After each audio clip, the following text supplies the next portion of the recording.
Como o recrutamento e seleção pode contribuir para uma maior inclusão e diversidade? Olá, eu sou o Leandro Ramos e este é o Juridicast, o seu podcast de marketing jurídico. No episódio de hoje, vamos falar sobre o papel que um programa de recrutamento e seleção exerce em ações de inclusão e diversidade. E para debater esse tema tão importante, é com grande prazer que eu recebo a Gláucia Oliveira, Head de Recursos Humanos do Trent Ross Watanabe. Gláucia, é um prazer tê-la aqui no Juridicast e seja muito bem-vinda. Leandro, prazer. Eu que agradeço o convite de vocês. É um prazer estar aqui contribuindo e também aprendendo, né? Porque principalmente esse tema de diversidade e inclusão, quanto mais a gente fala, quanto mais a gente escuta, mais a gente aprende. Com certeza, Gláucia. E para a gente já entrar aqui no tema, o quanto que os programas de recrutamento e seleção dos escritórios, de um modo geral, não contribuem para promover uma maior diversidade e inclusão? Na verdade, assim, um programa padrão e antigo, né, de escritório de advocacia, ele não contribuía para a diversidade e inclusão de uma forma geral. Mas com as iniciativas e os programas que nós, os profissionais de RH, né, e os líderes, a gente tem colocado em prática, eu vejo que esse cenário vem se modificando. Por exemplo, antigamente, um profissional de RH, ele tirava o pedido. Então, vinha um pedido de uma vaga, a gente anotava e apresentava os candidatos conforme as exigências do gestor em si, né? E aí a gente cumpria um cronograma, obviamente, mais célere. Hoje em dia, eu já enxergo que o RH é mais provocativo, que a gente consegue encontrar formas de colocar candidatos de diversidade e inclusão nas vagas requeridas. Essa iniciativa, a verdade é que ela tem que surgir de nós profissionais, porque os profissionais de RH e os profissionais que estão ali no background ajudam os líderes a encontrarem, a inovarem, e nós que defendemos essa bandeira, e a gente recebe o apoio desses líderes, que no caso do nosso escritório são os nossos sócios. Para um sócio, eu entendo que é mais fácil ele pensar em trazer um profissional numa estrutura com o mesmo perfil e comportamento e técnico do modelo que ele tem atual, de um talento da estrutura que a gente tem. Então, por isso que eu acho que cabe a nós a gente iniciar essa reflexão para a gente encontrar esses talentos, mesmo em locais que não são considerados, no primeiro momento, no requisito do gestor. Por exemplo, uma faculdade que ele considera de primeira linha, pode ser uma reflexão que a gente faça inversa e mostre para ele que a gente tenha talentos em outros locais que não somente nesse. Interessante, Gláucia. Puxando esse gancho, né, que você falou da faculdade de primeira linha, né, historicamente, sempre tiveram esses critérios como formação em faculdades prestigiadas, ou ainda domínio de idiomas, ou uma determinada pós-graduação, né? Esses critérios ainda são usados no Trent Ross, por exemplo? Leandro, você sabe que isso é um tema que a gente se depara muito, se debate muito, e aí eu comecei a pensar muito sobre isso, né, assim, por que realmente a gente utiliza, qual é o motivo pelo qual os escritórios exigem essa qualidade no idioma, né, por exemplo, que é um ponto que você trouxe aqui. Na nossa realidade, do nosso escritório no Trent, no dia a dia do advogado, ele atende clientes nacionais e internacionais. Então, na discussão de um caso, o profissional precisa de um nível de idioma mais adequado, mais avançado para solucionar esse problema, né? Então, ainda como profissional de RH, eu ainda trago uma problemática maior. Eu arrisco dizer que o ambiente jurídico, de uma forma geral, e o segmento de saúde são as áreas mais desafiadoras para a busca desse talento. Porque quando a gente pensa num advogado ou no médico, quanto maior a qualificação técnica desse profissional, que a gente pode encontrar em duas frentes essa qualificação, na prática ou no estudo, melhor o atendimento desse profissional. Eu vejo hoje um movimento positivo acontecendo dentro dos escritórios, porque os escritórios eles se uniram para quebrar essas barreiras educacionais que a gente tem no Brasil, que foi o que você comentou, a questão do idioma ou às vezes até de uma qualificação técnica que a faculdade traz. Então, hoje eu vou trazer um exemplo real. A gente faz parte de um programa que tem um investimento adicional dos escritórios para cobrir essa lacuna. Além disso, no nosso escritório a gente segue com o desafio em pensar em programas e soluções para acelerar esse movimento de inclusão. Porque sim, a gente precisa dessa qualificação deles. Então, a gente fez agora, na pandemia, uma parceria com a Universidade da Zumbi dos Palmares. Perfeito. Porque a gente queria preparar um programa para apoiar os estudantes para estagiarem em nosso escritório. E a gente sabia que essa questão de qualidade do idioma ia ser um pré-requisito. Então, o que a gente fez? A gente criou um programa de incentivo e de apoio para bolsas de inglês internas no nosso escritório para que ele pudesse ter essa qualificação. E aí, com essa frente, a gente consegue aí acelerar esse conhecimento que a gente precisa dele, essa qualidade técnica, em contrapartida também ter esse incentivo por parte do escritório, porque a gente entende que a gente está desenvolvendo o profissional. ficando ele no escritório ou de repente saindo para o mercado. Maravilha. E hoje fala-se muito, Gláucia, sobre um viés inconsciente nos processos de recrutamento. O que significa esse conceito? Então, viés inconsciente é quando a gente utiliza um conceito que a gente cria de acordo com os estigmas sociais, seja ele por aparência ou por uma experiência vivida. Ok. Isso apoia a influenciar a nossa tomada de decisão de uma forma inconsciente. Vou trazer um exemplo, tá? Vamos para um recorte de pessoas com deficiências. Se eu não convidar uma pessoa com deficiência para o meu processo seletivo, porque o meu inconsciente resumiu que a pessoa está conectada ao limite funcional dela, né? Então, uma pessoa que não consegue se locomover, entendo que esse limite funcional dela faz com que ela tenha um limite intelectual que possa me apoiar, eu estou ali tendo um aspecto do viés inconsciente tomando a decisão por minhas escolhas.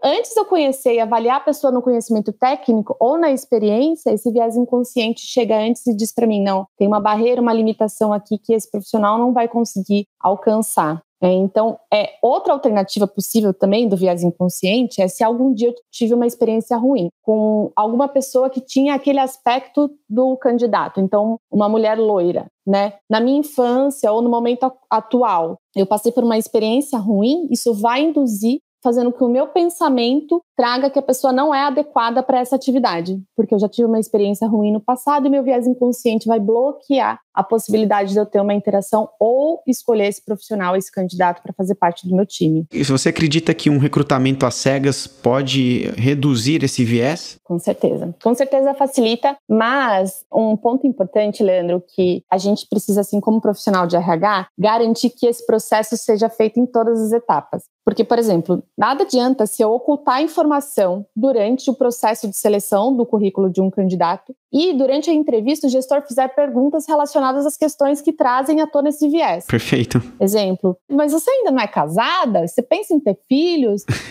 Mas me conta um pouco mais, com quem você teve aula? E aí, por isso, o processo, as cegas, para ele ser bem sucedido, além da gente fazer o processo inteiro, a gente precisa treinar o gestor ou qualquer profissional que vai participar desse processo seletivo. Porque a partir do momento que ele avalia e faz perguntas de formas objetivas relacionadas às experiências profissionais e às competências técnicas, eu corto esse viés inconsciente em qualquer momento do processo de seleção. Dito isto, o quanto é fácil, né, aplicar esse programa de recrutamento às cegas? Se é que é fácil, né? Porque imagino que não seja nada simples. Ele é simples se você pensar de uma forma que a gente está ali para buscar um profissional pela competência técnica dele. Ok. Mas você realmente precisa revisitar todas as etapas do seu processo para garantir que você não tem em nenhum momento qualquer intervenção. Um outro ponto, Leandro, que pode acontecer é se durante a entrevista, a gente que está no momento virtual, a entrevista acontece com câmera. Então, a câmera também já pode trazer esse viés inconsciente, como a gente falou lá atrás. É uma pessoa que se parece com alguém Sim. que eu não me relacionei bem durante a minha infância. Puxa, eu já vou eliminar esse candidato. Ele é uma etapa mais cuidadosa. Realmente, você como RH, profissional de RH, você tem que observar e até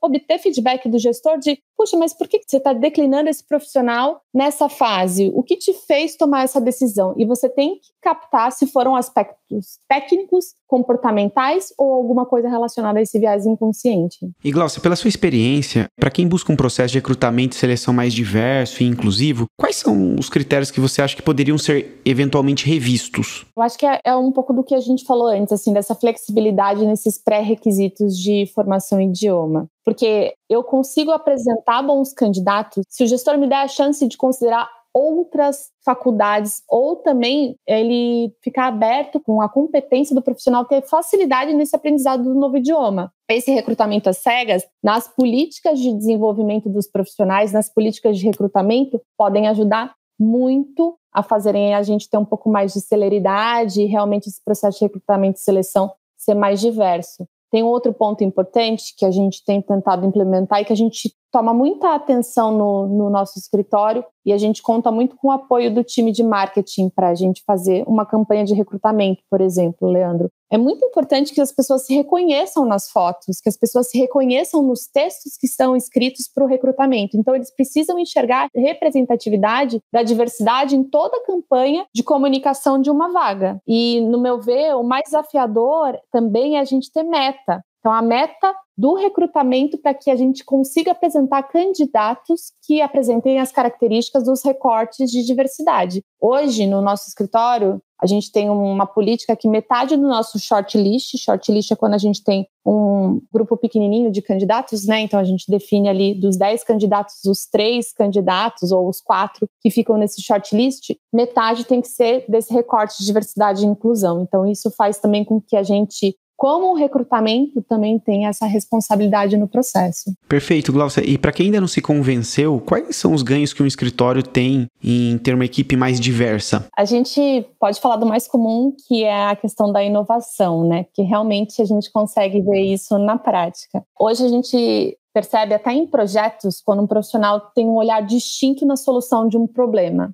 A gente normalmente tem uma visão, quando a gente trabalha em grupo, mais viciada, ou tem uma visão que está de acordo com as experiências que a gente viveu. E quando a gente traz uma visão diferenciada no problema, o cliente reconhece, inclusive, que ele nunca tinha pensado ou nunca tinham apresentado essa problemática por aquela perspectiva, né? Então, eu acho que é um ponto importante a gente entender que isso é um ganho, sim, quando a gente fala em relação ao produto que a gente vai entregar para o cliente. O outro aspecto é a formação de pessoas mais conscientes. Pessoas que estão hoje na nossa organização, elas se tornam muito mais conscientes, porque a partir do momento que eu trago a diversidade para a luz do meu quadro profissional, eu abro a perspectiva para as pessoas conhecerem as vantagens de termos profissionais diversos no nosso time. Então, é muito positivo, sabe, Leandro? Vivendo, você consegue... Se você colocar um programa, um profissional dentro de uma equipe, um profissional diverso, você der oportunidade de fala, você vai ver a contribuição e o engajamento que ele vai trazer dentro do time. E quando alguns desses critérios que a gente conversou são abandonados,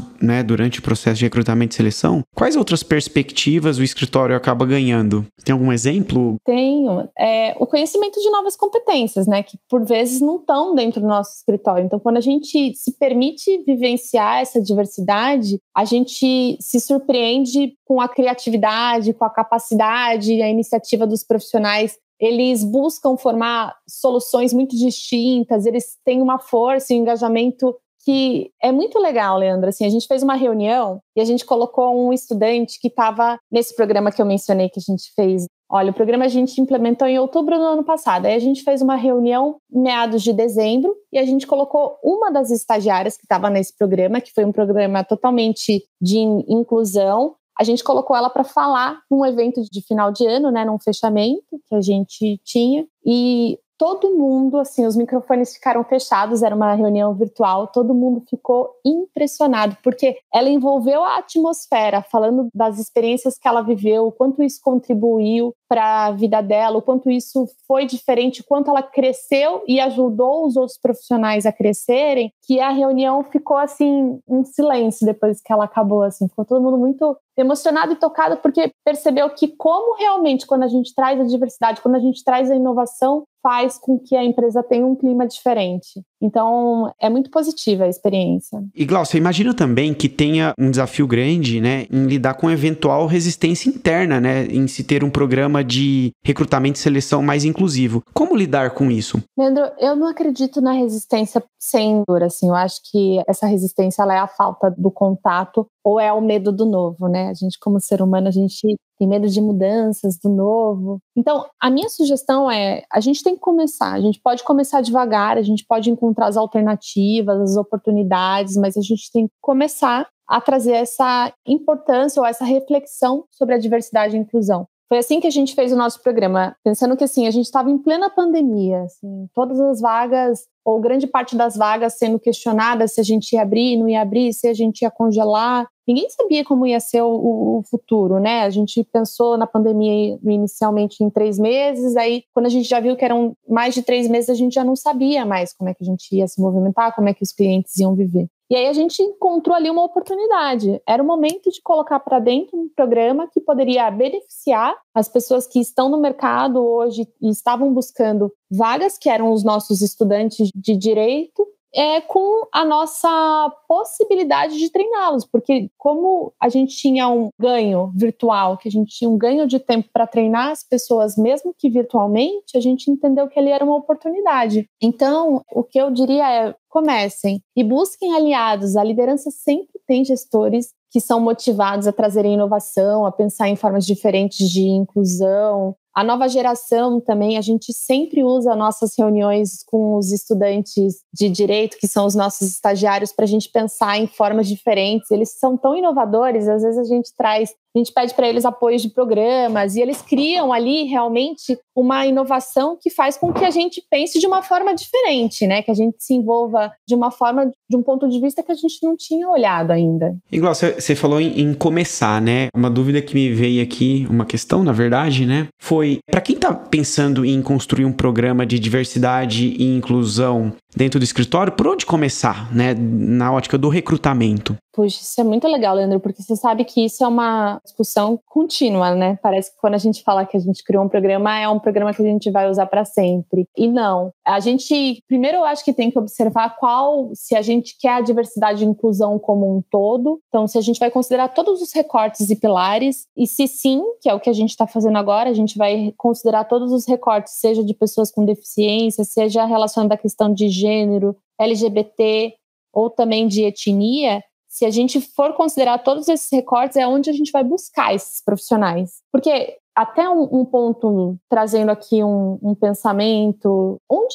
estão os candidatos hoje? Então, a primeira coisa é, eu quero buscar esses candidatos, eu preciso saber aonde esses candidatos estão localizados. Porque se eu pensar numa ótica minha, de que o meu candidato vai estar dentro do LinkedIn, pode ser que eu não consiga absorver a quantidade de candidatos de diversidade e inclusão que eu preciso. Então, uma coisa importante da gente fazer é a gente diversificar o nosso canal de divulgação. A gente fez uma pesquisa para os nossos profissionais, os novos. A gente perguntou para eles por onde que eles entraram quando eles entraram no nosso escritório, como é que eles ficaram sabendo das vagas. E a maior parte deles foram indicações internas. E a gente pensou, poxa, então por que não criar um programa de recrutamento, de seleção, em que os nossos profissionais pudessem indicar candidatos de diversidade e inclusão? Que eles realmente se preocupassem e olhassem dentro da comunidade ou da vizinhança onde eles moram, se existem profissionais dentro desses recortes que a gente queira trazer para dentro do nosso escritório. Porque eles não podem ser os divulgadores da nossa marca, porque eles não podem ser as pessoas que vão levantar essa bandeira. Então, criar um programa que efetivamente as pessoas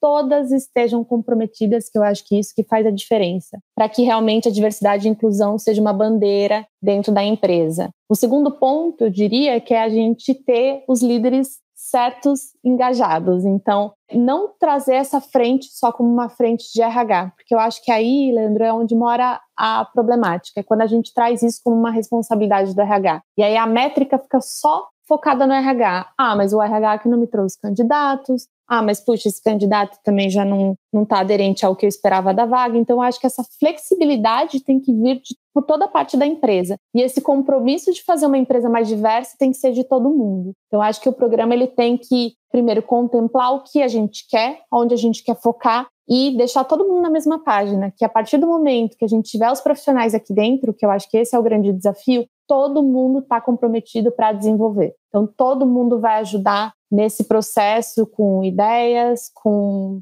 tempo, com investimento de tempo, porque a gente sim precisa investir tempo para treinar essas pessoas, todas as pessoas de uma forma geral. Então, eu acho que a gente também tem que ter essa ciência de que isso é um compromisso mútuo da empresa ou do escritório. Legal, Glaucia. O nosso episódio vai chegando ao final e como uma pergunta que me surgiu agora, como é que a gente faz para chegar em determinados candidatos, né? Você falou dos canais, né, que é importante diversificar, mas como que o escritório pode chegar, por exemplo, em profissionais portadores de necessidades especiais, imigrantes ou até pessoas de determinada classe socioeconômica? Então, a gente pode considerar que a gente precisa usar os meios onde as pessoas estão envolvidas, né? A gente fez uma pesquisa do outro lado também, né? A gente fez uma pesquisa, a gente participou, na verdade, de uma pesquisa onde os profissionais que estão no recorte de diversidade e inclusão relataram que elas não usam o LinkedIn como rede social para busca de oportunidade. Normalmente eles frequentam o Facebook, olha só, o Instagram, pois é. E aí a gente falou, poxa, então por que a gente não está divulgando as nossas vagas ou a gente não está falando sobre a nossa diversidade dentro desses canais de comunicação que são usuais por todos e que efetivamente pode ser um canal onde pode chamar a atenção de um profissional dentro do recorte de diversidade de pessoas com deficiência. Então, a gente tem que ir atrás do candidato onde eles se comunicam. Seja num grupo de WhatsApp, que isso pode funcionar, é legal você criar realmente uma campanha onde você pode divulgar em grupos de WhatsApp relacionado a pessoas com deficiência, parcerias com ONGs, então você posta a sua vaga dentro das ONGs, pede para repostar dentro dos canais de comunicação, as redes institucionais também e também as comunidades. Eu acho que a gente tem que pensar numa esfera de como é que eu vou atingir o meu público, como é que eu vou chamar a atenção. E um outro ponto, Leandro, como é que eu vou fazer para mostrar para ele, dentro de uma campanha de comunicação, que aonde ele vai entrar é um ambiente seguro, é um ambiente onde ele vai se desenvolver e é um ambiente que ele vai ser feliz. Que eu acho que esse é o que a maioria das pessoas busca, né? Um trabalho onde elas vão ser felizes, além de se realizarem profissionalmente. Então, a gente tem que ser muito criativo para essas peças, para essas campanhas, para chamar a atenção, porque todo o ambiente externo, qualquer possibilidade que um candidato meu pensa que ele pode desenvolver a carreira dele em outro local, é uma concorrência minha indireta. Então, eu tenho que chamar a atenção para que ele entre, para que realmente ele sinta, e aí dentro da rede social dele, ele possa também dizer quanto esse crescimento foi importante para que ele pudesse desenvolver a carreira dele. E, de alguma forma inorgânica, ele vai atingir outras pessoas, outros candidatos que vão querer trabalhar junto com a gente. Legal, Gláucia. Gostaria de agradecer muito sua participação aqui no Juridicast. Foi um prazer recebê-la e parabéns pelo trabalho que vocês estão fazendo no Trend. Obrigada, Leandro. Eu que agradeço. E, na verdade, é um trabalho, assim, como eu te disse, de várias mãos. Assim. A gente, como RH, está ali para ajudar a comunicar, mas efetivamente é o marketing, é o compliance, é o administrativo, são sócios, os advogados que fazem realmente esse projeto dar certo. Muito bom, obrigado. Gostou desse podcast? Então compartilhe o episódio nas redes sociais e acompanhe o Juridicast, produzido pela agência Javali, especialista em marketing jurídico. Um grande abraço e até a próxima quarta-feira, às 7 da manhã.